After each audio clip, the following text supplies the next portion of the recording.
Hello viewers, আসসালামু আলাইকুম।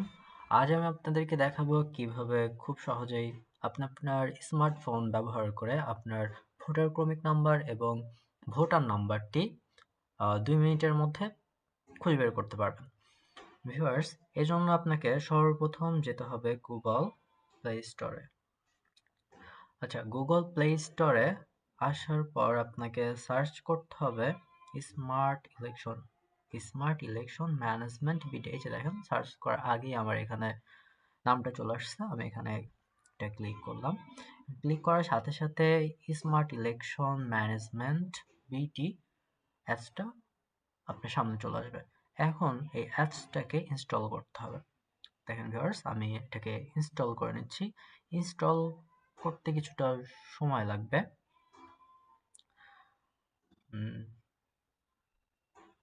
দেখুন ভিউয়ার্স, কিছুটা ইনস্টল হয়ে গেছে। বেশি সময় লাগবে না ইনস্টল হতে, জাস্ট 1 থেকে 2 মিনিট সময় লাগতে পারে। আর এটা ইনস্টল করতে মাত্র আপনার 12.89 মানে 13 এমবির কাছাকাছি লাগবে, খুব বেশি এমবিও লাগবে না। আর আপনার নেট যদি খুব ফাস্ট থাকে, এটা ক্লিক করার সাথে সাথে ইনস্টল হয়ে যাবে। ওকে ফার্স্ট, দেখেন আমার এটা ইনস্টল হয়ে যাচ্ছে, মানে হয়ে গেছে প্রায়। এই যে ইনস্টল হয়ে গেছে। এখন এই অ্যাপসটাকে আমি ওপেন করব।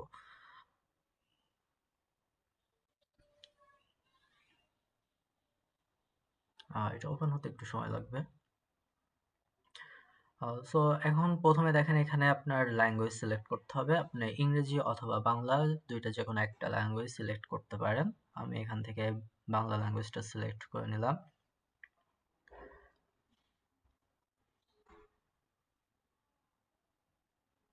আচ্ছা, ল্যাঙ্গুয়েজ সিলেক্ট করার পর সর্বপ্রথম আপনার একটা ইন্টারফেস চলে আসবে। এখানে লেখা থাকবে ত্রয়োদশ জাতীয় সংসদ নির্বাচন। আপনি এই ত্রয়োদশ জাতীয় সংসদ নির্বাচন এটাতে একটা ক্লিক করেন।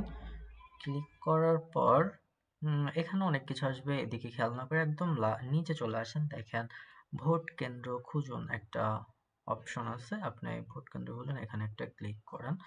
তারপর ক্লিক করার পর এখানে আপনার এনআইডি নাম্বারটা দিতে হবে এবং আপনার জন্ম তারিখ এখানে লিখতে হবে।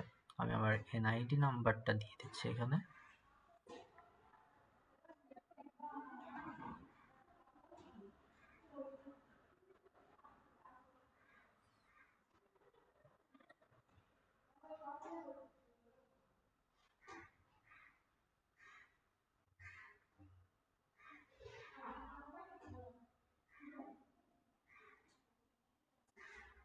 এবং এখান থেকে আমি আমার জন্মসাল, জন্ম তারিখ, মানে জন্ম তারিখটা আমি এখান থেকে সিলেক্ট করে দিচ্ছি।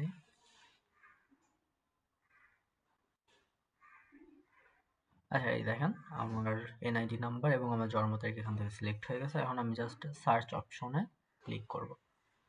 সার্চ অপশনে ক্লিক করার সাথে সাথে এই যে আপনার এখানে ভোটার নাম্বার এবং আপনার ভোটিং ক্রমিক নাম্বার দুইটা চলে আসবে। যেহেতু আমি নতুন ভোটার, এই জন্য আমার এখানে ভোটার নাম্বারটা আসে নাই। আহ, আপনারা যারা পুরাতন ভোটার আছেন, আপনার এখানটা আসতে পারে। নতুন ভোটারদের হয়তো বা আসবে না, আমি জানি না। তবে এখানে দেখেন আপনার ভোটিং ক্রমিক নাম্বারটা চলে আসছে এবং আমার ভোট কেন্দ্রটা কোথায় সেটা লোকেশন দেওয়া আছে এবং এর পাশাপাশি সে জায়গার ছবি দেওয়া আছে। আপনি যদি আপনার লোকেশনটা না চেনেন, আপনি গুগল ম্যাপের মাধ্যমে, যে গুগল ম্যাপ আছে যে দিক নির্দেশনা, এখানে ক্লিক করলে গুগল ম্যাপের মাধ্যমে আপনাকে জানায় দিবে যে আপনার ভোট কেন্দ্রটা আসলে কোথায়। সো ভিউয়ার্স, খুব সহজেই 5 মিনিটও লাগবে না, আপনি আপনার ভোটার ক্রমিক নাম্বার এবং ভোটার নাম্বারটা বের করতে পারবেন। আপনাকে আর লাইনে দাঁড়াইতে হবে না। ভিডিওটা ভালো লেগে থাকলে একটা লাইক এবং শেয়ার দিতে ভুলবেন না। ধন্যবাদ সবাইকে।